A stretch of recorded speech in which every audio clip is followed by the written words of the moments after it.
이스라엘의 주민 등록, 이렇게 말씀의 제목을 지어보았습니다. 이스라엘의 주민 등록. 느헤미야가 이스라엘의 총독으로 와서 무너진 성벽을 그 둘레를 다 건축을 하고, 그 다음에 마지막으로 마무리로 이제 문짝을 탁 달았습니다. 이제 문짝을 달고 완전한 성으로 회복이 된 때에 느헤미야가 가장 처음으로 정치적인 그리고 행정적인 일을 한 것이 바로 이 사람들의 주민 등록을 다시 한 것입니다. 이것이 어떤 의미를 가지고 있는지 우리가 한번 좀 생각해 보자 한다면 몇 가지 있을 수 있겠는데, 이 본문을 통해서 하나님께서 우리 인간사에 역사하시는 것을 좀 보고 은혜를 받으면 좋겠습니다. 하나님의 은혜로 성벽이 다 올라가고, 그 다음에 문짝이 딱 들어맞아서 이제 성이 한 바퀴 삥 둘러가지고 빈틈이 없이 완성이 되었습니다. 이제 문을 열지 않으면 아무도 출입할 수 없는 완전한 성으로 다시 회복이 되었습니다. 역사적인 순간 아닌가요? 아닌가요? 역사적인 순간입니다. 그런데 여기 이 문장에 굉장히 그냥 어떤 이 막 감동적이거나 그런 강조가 이런 게 별로 없이 그냥 지나가 버리는 말투로 이렇게 됩니다. 이제 다 됐다. 그랬더니 느헤미야가 그 자기의 동생과 그 충성스러운 사람, 이름이 비슷합니다. 하나니와 하나냐, 이 두 사람을 세워서 이스라엘의 성 관리자로 세웁니다. 그래서 어떻게 보면 이제 문 열고 닫는 책임자인데요. 성에 이 군사령관이라고 할 수 있겠죠. 방위사령관, 이렇게 볼 수 있겠습니다.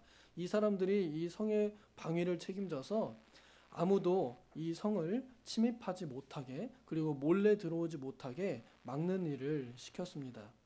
이런 일은 아무나 해서는 안 되는 일입니다. 특별히 어제 본 것처럼 알고 보니까 남의 편이었던 그런 사람한테 맡겨봐요. 그러면은 몰래 뭐 문 열고서 적군들 막 대적들 들어오게, 첩자들 들어오게 이렇게 기밀 막 주고 나가게, 빠지게 이렇게 할 수 있잖아요. 그래서 느헤미야가 가장 믿을 만한 사람, 충성스러운 사람, 자기 동생, 그리고 그 동생이 옛날에 예루살렘 무너진 거 보고해가지고 이 일이 일어났거든요. 그 동생하고 그 다음에 지내보니까 충성스러운 사람 하나냐 세워서 이 성벽의 방위를 맡겼습니다. 그래서 명령하기를 해가 높이 뜰 때까지는 문을 열지 마라, 아예. 그냥 문을 닫고 있어라 합니다. 철통 방어입니다. 그래서 이 첩자들은 밤에 이렇게 몰래 막 들어갔다 나왔다 하잖아요. 그런 일이 없도록 하려고 아예 그냥 문을 열지 않은 거예요. 급한 일이 있어도 절대 열지 말아라 하고 딱 막아둔 것입니다. 그 철두철미함, 이 느헤미야의 철두철미함을 우리가 볼 수 있습니다. 지난 그 시간에도 봤지만 사람이 한 5번쯤 이제 만나자 5번쯤 하면 한 번쯤은 받아줄 수도 있잖아요, 그렇죠? 그런데 그런 거에 휩쓸리지 않고 휘말리지 않는 이 철두철미함과 그리고 집중력, 이런 게 참 본받을 만한 점인 것 같습니다. 하나님의 일을 하는 사람들은 이런 면도 필요하다 싶기도 합니다. 우리는 마음의 빗장을 좀 치는 연습을 하면 좋을 것 같아요. 이때 당시 느헤미야는 실제로 성문에 빗장을 찌르며 아무 이 적군도 들어오지 못하게, 그리고 그 자신이 보호해야 될 백성도 밖으로 나가지 못하게 이렇게 딱 빗장을 딱 치면서 성을 보호하는 그런 역할을 했다면, 오늘날 하나님의 나라를 세우는 우리들도 마음의 빗장을 질러서 악한 말이 밖으로 나오지 않도록 우리 마음의 빗장을 치고, 그 다음에 밖에서 막 들어오는 공격들 있잖아요. 가장 심한 게 말로 들어오는 공격인 것 같습니다. 나에 대한 어떤 뒷말이나 혹은 사실이지만 마음 아픈 일들, 이런 것들 막 들려오면은 굉장히 힘들어집니다. 그 삶을 다시 돌아보게 되고 내가 왜 사는가 이렇게 싶기도 하고, 상대적으로 또 누가 집 샀다 뭐 누가 잘 됐다 이러면은 축하해 주기보다는 상대적으로 나는 그럼 뭔가 이렇게 들려오면서 내 마음이 약해지면 그게 뻥 뚫려 가지고 그냥 마음이 무너지게 됩니다. 우리가 치는 마음의 빗장, 무릇 지킬 만한 것보다 가장 마음을 지켜야 할 텐데 이것이 쉽지 않습니다. 느헤미야는 어떻게 이 마음의 빗장을 잘 지켰을까요? 우리는 성경을 통해서 알 수 있습니다. 기도하는 것 말고는 다른 왕도가 없습니다. 느헤미야도 사람입니다. 얼마나 감정적으로 많은 요동이 있었겠습니까? 그런데 이 느헤미야의 이 기록을 보면은 틈틈이 기도하잖아요. 도와주소서, 힘있게 하옵소서, 기억하소서 이렇게 하는 그런 기도의 습관을 보면 마음의 빗장이 잘 이렇게 질려져 있었다는 것을 우리가 알 수 있습니다. 이제 느헤미야는 이렇게 기도하는 중에 하나님께 감동을 받습니다. 여기 5절에 보면은 내 하나님이 내 마음을 감동하사라고 되어 있지요. 기도해서 느껴지는 생각이 드는 하나님과의 회의에서 나오는 결정과 결단 이것입니다. 계보를 등록해야 되겠다. 이렇게 마음이 든 것입니다. 이걸 보면 이때 당시 상황이 얼마나 행정적으로 마비가 되어 있었는지 우리가 추측해 볼 수 있습니다.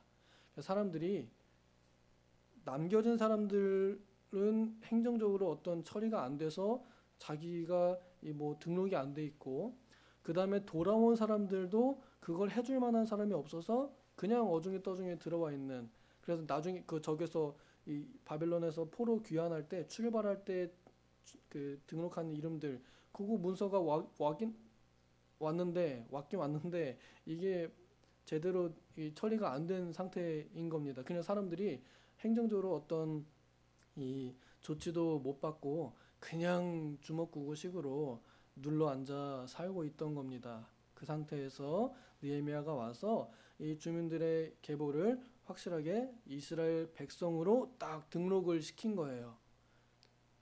남의 나라 사람인지 우리나라 사람인지 그런 게 별로 구분도 안 되고 어느 가문이고 어떤 뿌리가 있는지 그런 게 행정적으로 등록이 안 된 상태에 있는 사람들을 질서를 딱 세워가지고 어느 지파 어느 가문 뭐 딱 한 거예요. 우리나라도 그 김씨라고 해서 다 같은 김씨가 아니고 이씨라고 해서 다 같은 이씨가 아니고 어디 그 뭐야 저 뭐죠? 김간에는 어느 그 지역이 있고 이간에는 어느 지역이 있고 그러잖아요. 그런 것처럼 이 그 어느 파의 누구누구의 자손인지 이런 거 다 그 기록을 하도록 한 겁니다. 이게 어떤 의미를 가지고 있냐면 그 하나의 국가가 이제 행정적으로 회복되었다 함을 나타내는 것입니다. 하나님 나라에 질서가 세워지고 법과 제도가 세워진다는 그런 의미를 가지고 있습니다. 이제 생기가 불어온다 하는 그런 의미를 가지고 있습니다. 내가 누구인지 내가 어느 위치에 있는 사람인지 각 사람이 알 수 있게 만들어 준 것입니다. 하나님 나라에 주민 등록을 시킨 것입니다. 너는 하나님 나라의 백성이야 라고 이렇게 딱 찍어 준 것이지요. 오늘날 우리 성도들도 다 잃어버린 양들이었습니다. 다 잃어버린 양들이었는데 하나님께서 예수의 피로 하나님 나라를 들어오게 하셨습니다. 멀리 있던 우리를 하나님 나라로 들어오게 하셔서 하나님 가까이 붙여 주셨습니다. 그래서 우리도 또한 하나님 나라의 백성이 되도록 하나님께서 주민등록을 딱 찍어 주셨습니다. 그 주민등록이 어떻게 되어 있느냐? 예수의 이름을 부르는 자들, 예수의 이름을 고백하는 자들, 예수를 주님이라고 시인하는 자들, 그들에게 주민등록을 딱 찍어 주신 것입니다. 그래서 우리는 본적이 천국에 있습니다. 인정하시나요? 우리의 본적은 천국입니다. 우리는 지금 잠시 이 땅에 살고 있지만 우리는 하나님 나라의 백성으로 도장 찍혔습니다. 성령의 도장을 찍으셔서 우리도 느헤미야와 같이 기도하면 하나님의 감동 받고 하나님의 일들을 할 수 있게 하셨습니다. 또한 우리 자신을 하나님의 나라로 삼으셨습니다. 이것이 우리의 자부심입니다. 우리 대한민국이 지금은 자부심이 있는 나라입니다. 옛날에 비하면은 그렇죠. 50년 전에 비하면 지금은 굉장히 자부심 있는 나라입니다. 옛날에는 코리안 이러면 모릅니다. 그냥 얼굴 보고 너 중국인이냐 일본인이냐 둘 중에 하나, 이렇게 못생겼으면 중국인, 잘생겼으면 일본인, 이렇게 그 밖에서 오해를 받았었는데 이제는 코리안 이러면 오 코리안 이러면서 인정을 받습니다. 유명한 그 많은 것들이 있잖아요.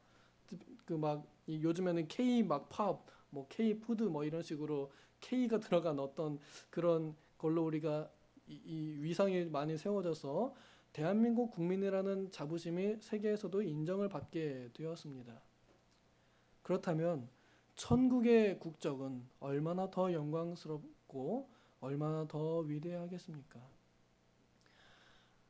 내 모습은 비록 이럴지라도 하나님께서는 우리를 하나님의 백성으로 꽉 찍어 주셨습니다. 이제 나는 결코 작은 사람이 아닙니다. 우리가 읽진 않았지만 그 다음에 쭉 나오는 명수가 이러하니라 하고 이 숫자 하나하나까지 상세하게 다 써가지고 돌아온 사람들의 이 이름들 그리고 그 숫자들 이런 걸 쭉 기록했습니다. 굉장히 많은 수십 절이 있습니다. 이거 다 읽으면은 설교 못하고 그냥 읽고 끝날 것 같은 그 정도로 깁니다. 왜 성경 말씀에 우리는 보면 알아요? 이거 숫자 누가 몇십 명이고 어느 계보가 있고 모르잖아요. 근데 하나님께서 이것을 하나님의 말씀으로 쾅 찍어주시고 영원토록 변하지 않는 하나님의 말씀으로 남겨두셨습니다. 나는 보면 잘 모르겠는데 누가 보면 알아요? 이 당시 이 사람들이 보면 알고, 그리고 하늘에 계신 하나님께서는 이 사람 한 사람 한 사람들을 다 알고 계세요. 그래서 대략적으로 한 300명쯤 왔다. 대략적으로 한 200명쯤 돌아왔다. 대략적으로 한 10,000명쯤 돌아온 것 같다. 대략적으로 한 400명, 3만 명쯤 돌아온 것 같다.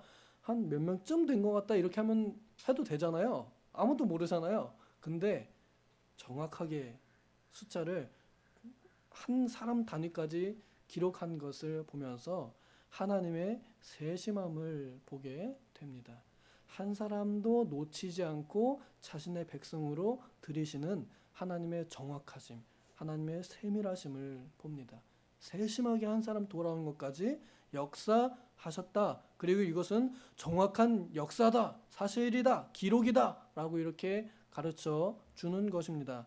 하여 하나님께서는 세상 역사에서도 정확하게 하나님의 역사를 이루신다는 것을 증명하기 위해서 이렇게 길지만 이 숫자들을 기록하신 것 같습니다. 각 가문들의 이름들과 여기 이름들 읽어보면은 친숙한 이름들 있어요. 모르드게라는 이름도 나오고 또 느헤미야, 또 예수와 수르바벨 이런 이름도 나오거든요. 이런 반가운 이름들도 있습니다. 그래서 하나님께서 세상 역사 속에서도 자신의 말씀을 분명하게 이루신다는 것입니다. 하나님께서 약속하셨습니다. 내가 70년 지나면 다시 돌아오게 할 거야. 귀환시킬 거야. 그러니까 너희들 그 땅에서 열심히 잘 먹고 잘 살고 자녀들 잘 낳아서 행복하게 살고 있어라 하고 하나님께서 말씀하셨습니다. 그리고 돌아오게 하신 이 역사의 기록이 있는 것입니다. 우리는 이 7장의 내용을 그냥 보면 도대체 이 7장은 왜 기록하셨고 이 이름들과 숫자들은 뭔가 이렇게 생각할 수 있는데 이런 의미가 있음을 우리는 좀 생각해 볼 수 있겠습니다. 오늘 중요한 것은 하나님께서 이스라엘의 주민 등록을 회복시키셔서 이 사람들의 주권을 회복시키셨다 하는 것입니다. 그리고 하나님 나라의 백성으로서의 자부심을 심어주셨다 하는 것입니다.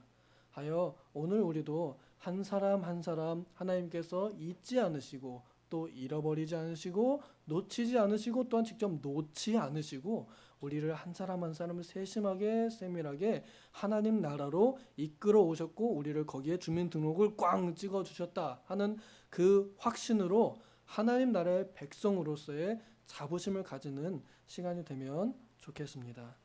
기도하겠습니다.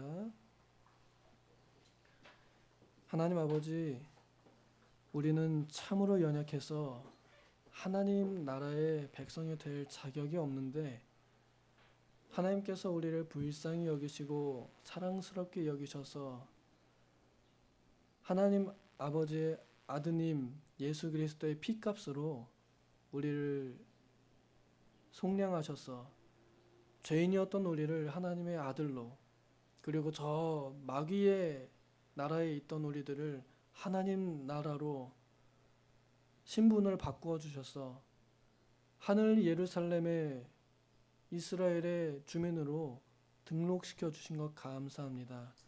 지금은 우리가 이 땅에 살아도 우리의 본적 천국을 사모하며 살게 하시니 감사합니다. 주님, 역사 속에서 일하시며 오늘 우리들 한 사람 한 사람 귀하게 여기셔서 지금까지 인도해 오셨사오니 주님, 우리가 하나님 나라의 백성 된 것을 자부심으로 삼고 하나님 나라의 백성답게 사는 우리가 되게 하여 주시옵소서. 감사드리며 예수님의 이름으로 기도하옵나이다. 아멘.